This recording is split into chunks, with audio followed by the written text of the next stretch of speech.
Cynthoni, Lamenting Malice.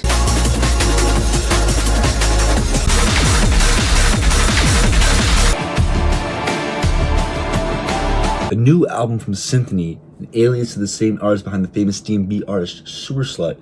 Lamenting Malice released December last year, divided into two parts, with the first part releasing in November last year and the full album coming out later. Cynthoni released her debut album in 2024 with a somewhat similar but yet noticeably different style and vibe to her past alias. Since her debut, she's released 5 full projects and collaborated with, but not limited to, Bring Me the Horizon on Posthuman Next Gen and rapper Danny Brown on Stardust.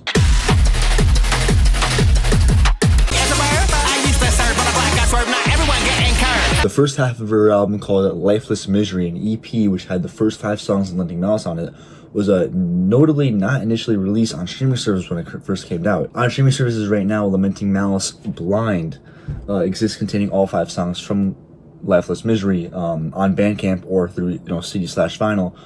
That's the only way to listen to the full version of the album. And it was made a day after Cynthoni posted on her Instagram a story criticizing Spotify and its CEO over the fact that Daniel Ek, Spotify CEO, had been using money generated from Spotify and investing it into AI warfare technology. While Spotify was the only service that Jvne criticized, she also didn't release the full version of the album onto any other streaming services to protest, most likely to protest, the incredibly low payouts that streaming services give artists. As well as, just most of them also having just other shitty things that they've done before. Yeah, there's a lot of just other, really bad stuff that, Spotify and Daniel Ek have done.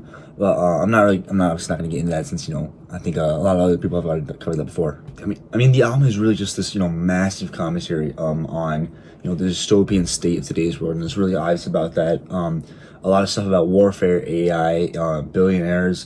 Lots of samples literally have just people talking about on the news from podcasts or from, other sources, just talking about the negatives. And I keep seeing dystopian elements of the modern world. About AI, slop, big evil corporations owning everything, wars, government corruption. And Cynthoni is, kind of what it seems like projecting that feeling of, inability to not do anything about the evils that are going on.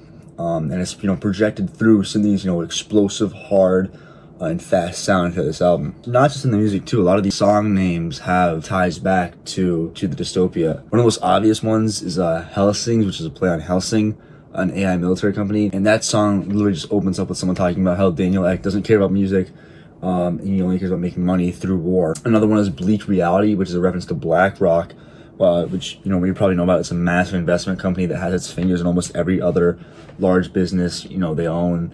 I don't know some of the exact stats, but I know they own like a shit ton of single family homes, which is ridiculous for a multi-billion-dollar company. And if you go to Cynthoni's Spotify right now, it talks about how Daniel Ek is just like a horrible person. His funding of these warfare tech companies, and also a lot of the posts that Cynthia has been making recently on Instagram and I believe on other social media sites. I can't confirm that though. Has just been about this shitty state that we're kind of living in right now. Another one is 0 Seconds to Midnight, which is a take at the midnight doomsday clock, in which midnight represents doomsday.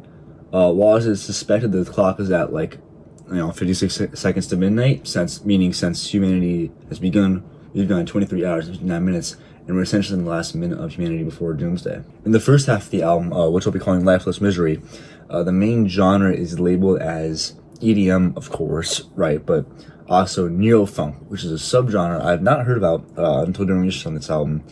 And it's a subgenre of D&B, which is of course a subgenre in itself of EDM. And apart from being known as or as I describe it as funkier, it is also more separated from D&B with a darker tone and also focusing a little less. And what I've heard so far is focuses a little less on the drum intensity, a lot more on the pads and synth overlaying the music.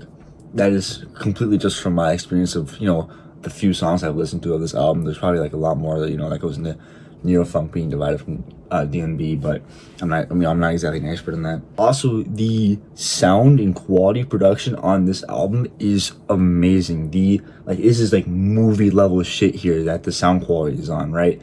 I mean, it's just the level of production and just quality, just music quality is amazing, right? Not saying that the music or songs are good necessarily, which they are, but just the, you can, if you're listening on something like a good piece of, listening device, you're definitely gonna notice like just how good this sounds. All right, I did find the album to be kind of really directionless, especially coming into the second half. While the energy and flow in the first half felt, really consistent, songs in the second half just felt disconnected, and I didn't really get the flow as well. Jumping from these soft, and calm tracks in the beginning to similar near strong and hard style in the middle, then back to calm tracks. All this happening within the second half of the album. Well, I don't think that this is true. It does give these feelings that like these were kind of just like some in the second half of the album. Let me clarify that they're kind of just like these random songs that Cynthoni worked on, and just put in the album that were intentionally placed for there. I don't think that's true, but that is kind of what I felt like, when I was listening to it for the first time. Yeah, for overall complaints, I don't really have many, but there wasn't really here that there wasn't anything here that I thought was like really good. I mean, there are definitely like there's good tracks, but there's nothing really that like just, oh yeah, this is amazing. This is peak synth, right? This is like just I love this. There wasn't really anything like that. I mean, there were good songs, right? And same thing on the other end, right? There wasn't anything that I really thought was like really bad.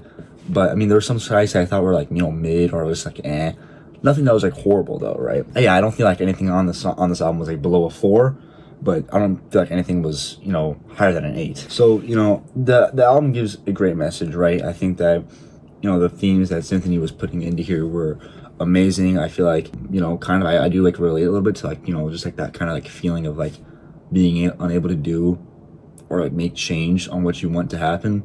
I feel like Cynthoni definitely represents that in just a great way. So the message is definitely given across.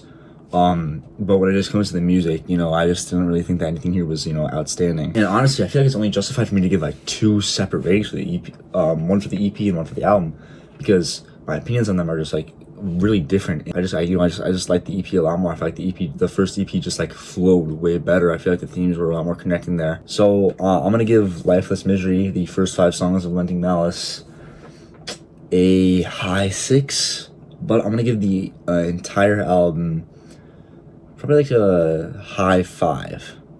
No, low, like a low 6. Low 6, yeah, low 6 on the whole album. So yeah, Jvne is one of my favorite artists of all time. I can't say the same, but I mean, I loved Sewer Slut. Sewer Slut, #1 artist this year. When I rapped, just one of my favorite artists of overall. Cynthoni, not as much, clearly. But yeah, looking forward to all of Cynthoni's releases. Definitely gonna do some more. Probably gonna do Cynthoni's remix, and eventually I will cover some of the older Sewer Slut albums. But I'm probably gonna do that in a while, and I'm, got to a better reputation build up and a bit better at viewing stuff. But yeah, that's all I gotta say. Lamalu out. And sit there.